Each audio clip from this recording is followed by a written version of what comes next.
What's good, YouTube? It's your man BG Tech Life, and we're at the end of 2023, so we kind of got to recap, take a look back, and talk about everything. So right now, I got the Samsung Galaxy Z Fold 5 on deck, and this is the end of the year review. Let's get into it. Okay, YouTube, it's your boy BG. And me, myself, and I had the Samsung Galaxy Z Fold 5 since it was released in August 2023.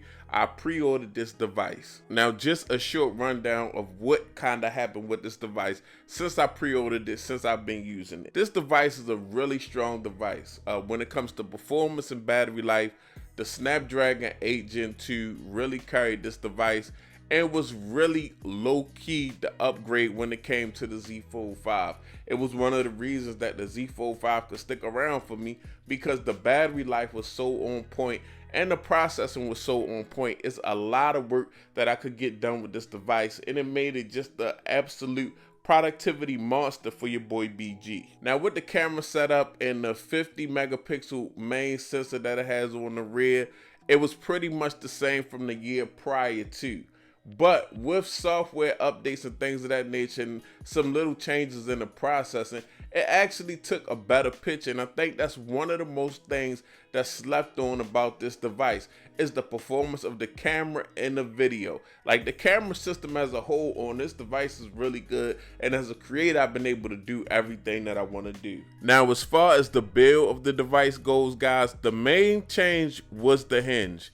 The hinge is a little bit more compact, and now when the device closes, it closes completely flush. So the device, as far as width, has a smaller footprint than previous Samsung Galaxy Z Folds. But just all around functionality of this device and this software, Samsung Galaxy One UI is really good on the Z Fold, because actually this device is the granddaddy when it comes to fold, guys. But this is the 5th iteration. Samsung does a really good job with the software, and this whole device feels very usable when I'm using it, as far as the multitasking and just everything that you would do on the fold. The way that the inner display and the outer display can be set up separately, and the way that things work on this device, it feels like the software has been optimized to work with a foldable device, and you get the most of things, and it does what it needs to do with the apps to make them feel like they fit this device, even though they have to force it sometimes. Also, this device received Android 14, One UI 6.0. It was right behind the Pixel, so I just felt like Samsung did a really good job getting Android 14 out to the Z Fold 5 after the Pixels received Android 14. It wasn't long after the Android 14 came out that we was getting them on the Z Fold 5s and the Z Flip 5s and other Samsung devices and things of that nature. And that update made the UI just look a little bit better, especially with the quick panel and the notification panel. It just cleaned it up a lot and added a couple features and things of that nature. Really good update, really good refresh. But this year, this device actually faced some competition. Like I said, the Z Fold 5 is the granddaddy of foldables. This is the 5th year that has been done. But actually this year, Google put the Pixel Fold out, and OnePlus put the OnePlus Open out, which are both foldables that you can buy in the United States. So now the granddaddy of foldables has competition. And one thing that I think that OnePlus and Google was able to learn from Samsung, the main complaint about the Samsung device is its form factor. People do not like the narrow outside display. Me, myself, I've been using the Fold so long, I just looked at it like, this is the convenience display. This is supposed to be a full phone, so I'm cool with it. I'll utilize it when I need to do something quick, but it's all about the inner display. These other manufacturers introduce outside displays that are more like regular size phones and easier to use and have a little bit more space. So folks that actually wanted the foldable that go from a phone to a tablet but wanted a more phone experience on the outside definitely flocked to those phones, and those phones did a good job at that. So now with that being the trend and a lot of people wanting a more usable outside display that's more like a phone, it's time for Samsung to adjust definitely.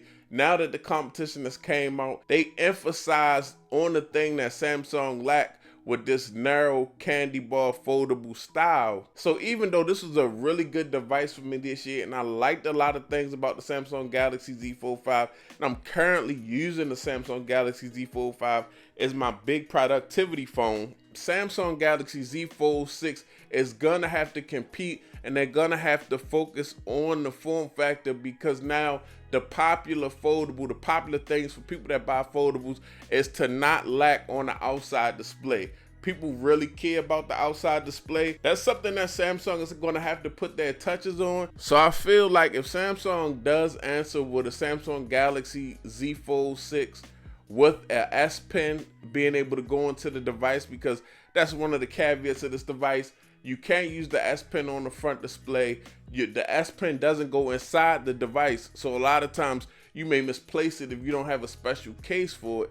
If they were to widen this up a little bit and then at the same time put the S Pen in the device, that would be monumental for the Z Fold line. That would be the upgrade that a lot of people have been waiting for and a lot of people want it. So in 2023, the Z Fold 5 really depended on hardware upgrades, no form factor upgrades, but it's still a decent phone, but it's definitely got to be updated as far as the form factor go, because now we're seeing the preference in form factor and usability for that cover display. So this is the best Z Fold 5 that Samsung literally has dropped to date because of performance, battery life, cameras. This device has a little bit of everything, but they gotta go ahead and update it because this form factor is based off the original Z Fold 5, and I think it's getting outdated. But it's your boy BG Tech Life. I just wanted to speak on the end of the year and everything that happened with the Samsung Galaxy Z Fold 5.